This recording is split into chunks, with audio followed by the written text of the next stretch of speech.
Ok, pues entonces ya tenemos esto que es básicamente la notación. Entonces déjenme darles un poco más de notación. Todo esto es prácticamente notación.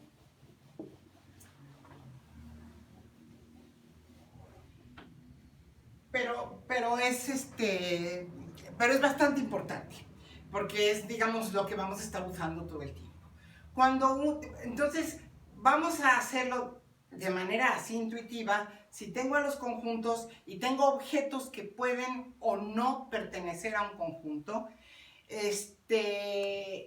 lo vamos a denotar con la letra epsilon. Entonces, cuando yo diga X está en A, lo que significa X es elemento del conjunto A.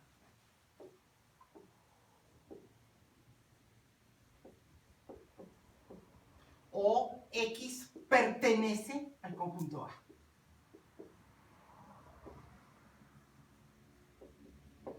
La relación de pertenencia es la relación fundamental entre un individuo, un objeto cualquiera y un conjunto. Entonces, nosotros vamos a denotar con letras minúsculas a los posibles individuos y con letras mayúsculas a los conjuntos en principio. Si hacemos lógica, si hacemos teoría de conjuntos axiomática, son variables, no importa. Pero aquí nosotros vamos a tener esta epsilon, es la letrita universal para denotar a la relación de pertenencia. Y estoy diciendo, pertenece al conjunto A. Cuando no pertenece, la tachamos y vamos a poner X no pertenece al conjunto A con una tacha. Eso quiere decir X no pertenece al conjunto A.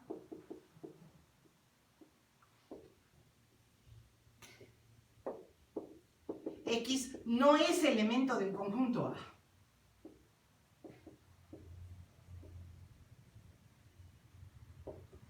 Fíjense que si a mí me definen al conjunto A por comprensión, ¿qué quiere decir que X pertenezca al conjunto A? Pues que satisface la propiedad que yo utilicé para definir al conjunto A.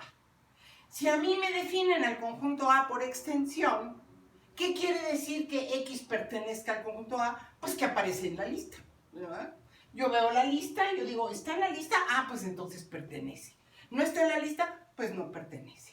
Entonces, fíjense la noción de pertenencia. Entonces, la letra epsilon habla de una relación que es la relación de pertenecer, de ser elemento de, ¿no?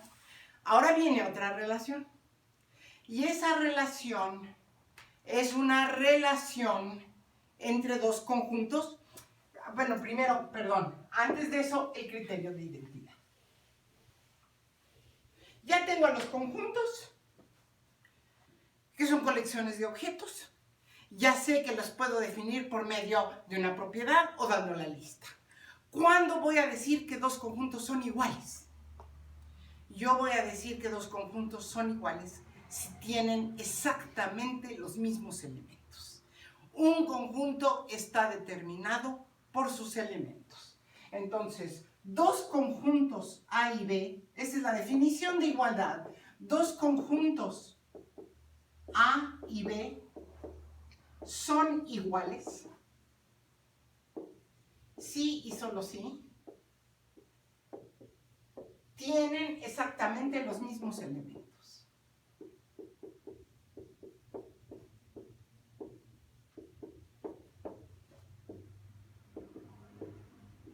Este es el criterio de identidad.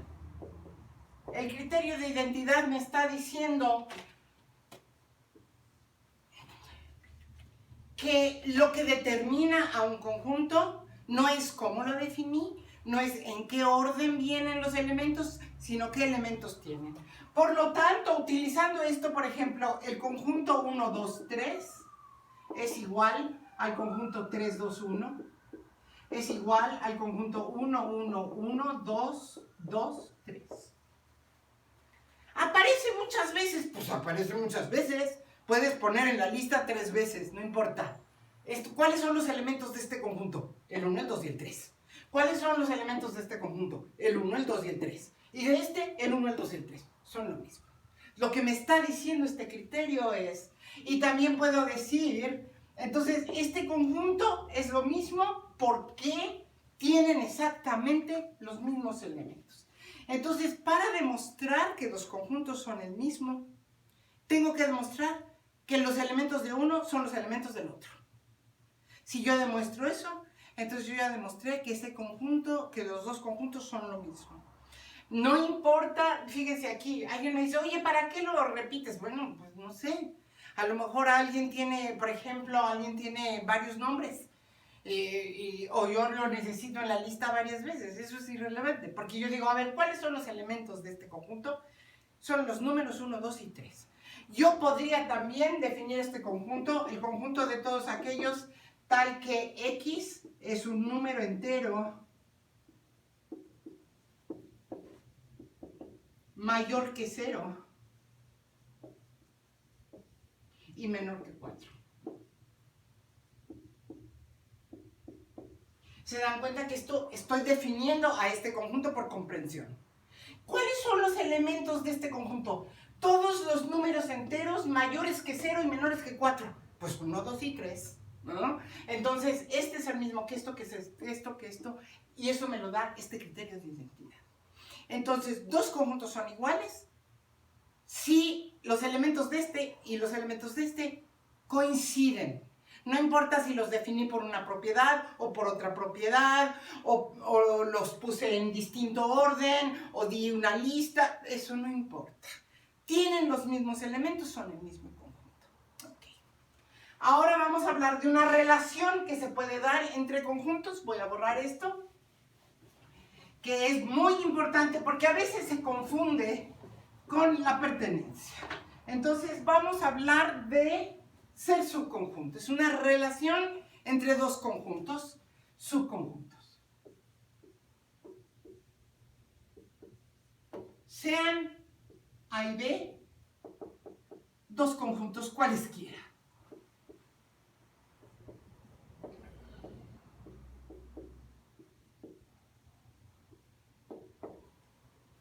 Decimos que A es un subconjunto de B. Esto es lo que estoy definiendo, ser subconjunto. O que A está contenido en B. Son dos maneras de decirlo. A es un subconjunto de B. A está contenido en B. Sí y solo sí.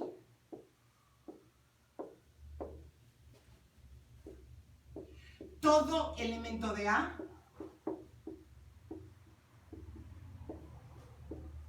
es elemento de B.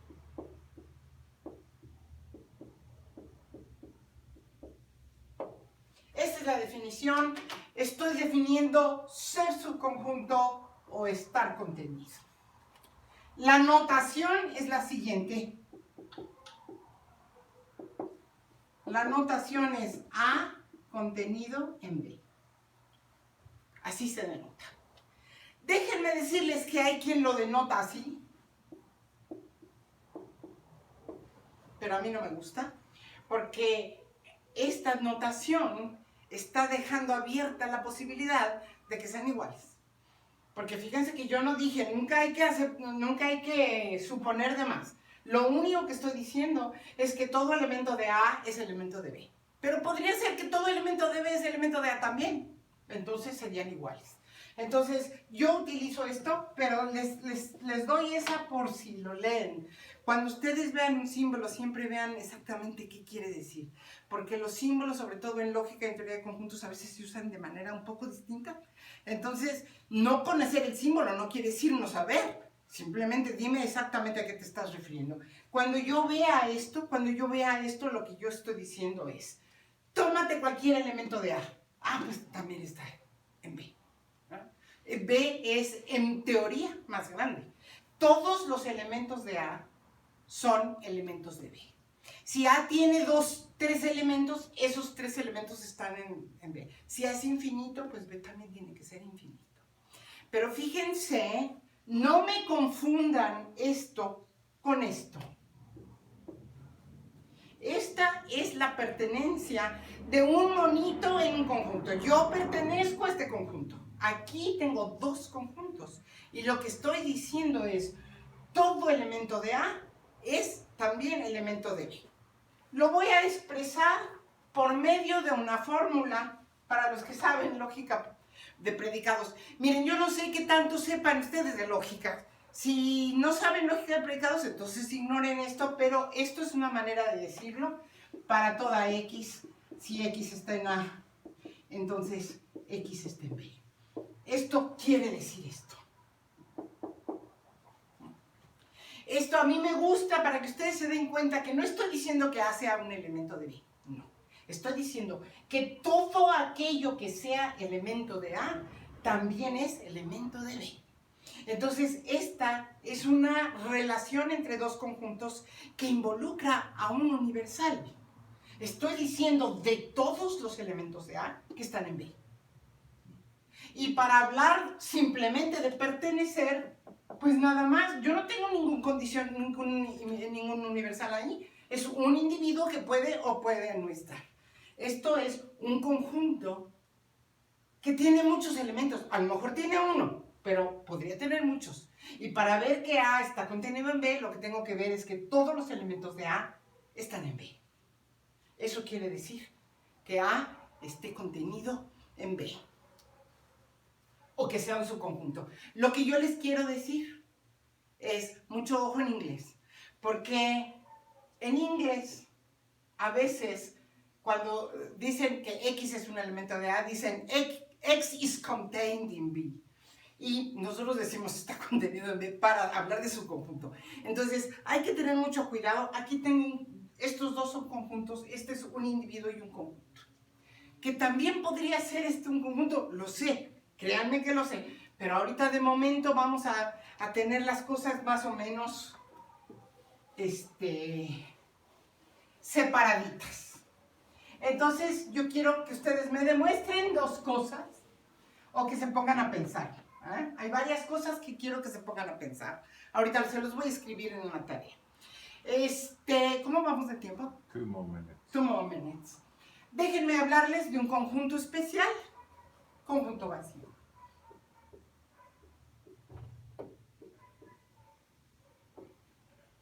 El conjunto vacío es el conjunto que no tiene elementos.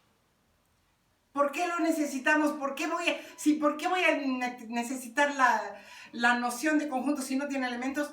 Para tener completud, porque los conjuntos es así como ¿para qué necesito el cero si no quiero contar nada? Porque el cero es un neutro aditivo, el conjunto vacío me va a servir. Entonces, el conjunto vacío es un conjunto sin elementos.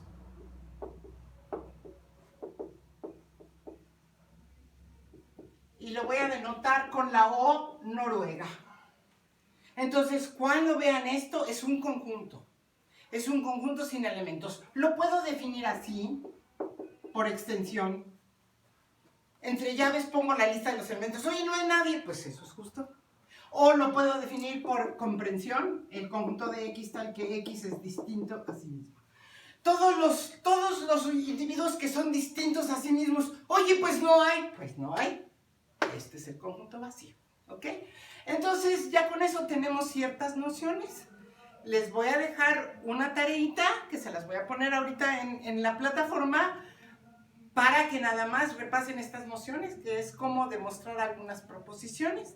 Pero esto es todo. Mañana les voy a subir videos sobre lógica. Muchas gracias.